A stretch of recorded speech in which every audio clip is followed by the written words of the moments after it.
ज्या पद्धतीने मुख्यमंत्री देवेंद्र फडणवीस यांनी एक प्रपोजल तुमच्याकडे दिलेला आहे किंवा बाबाजी काळेंसाठी माझ्याकडे प्रपोजल आहे असं म्हटल्यानंतर एकच आशा पिकला, नक्की काय घडलं, कोणतं प्रपोजल?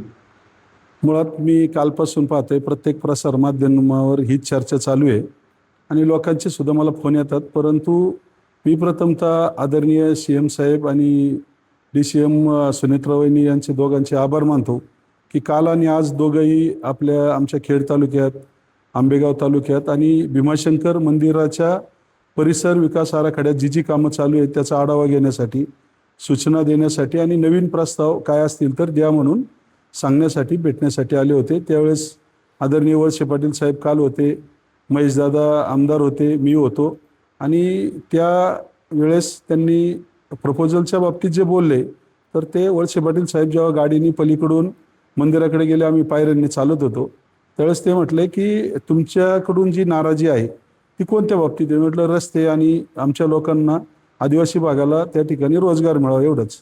तर त्या ठिकाणी त्यांनी मला सांगितलं की ज्या ज्या काय अडचणी आहेत त्या मला वेगवेगळे प्रस्ताव द्या, ते संपूर्ण प्रपोजल तुमचं आम्ही शासनाच्या माध्यमातून सगळ्या अधिकाऱ्यांना बरोबर घेऊन लवकरच सिंहस्थ कुंभमेळ्याच्या अगोदर ती पण आपण कामं पूर्ण करायचा प्रयत्न करू की जेणेकरून तुमच्या तालुक्यातील लोकांच्या ज्या भावना रस्त्याच्या बाबतीत आहेत किंवा आदिवासींच्या रोजगाराच्या बाबतीत आहेत त्या पूर्ण करण्यासाठी नक्की मी प्रयत्न करेन. आज पण सुनेत्रा वहिनींनी तसाच शब्द दिला की आमदार साहेब, तुम्ही जे 2-2.5 किलोमीटरचा रस्त्याचा प्रश्न सांगितला त्याबाबत आम्ही नक्की प्रयत्न करू आणि मदत करू.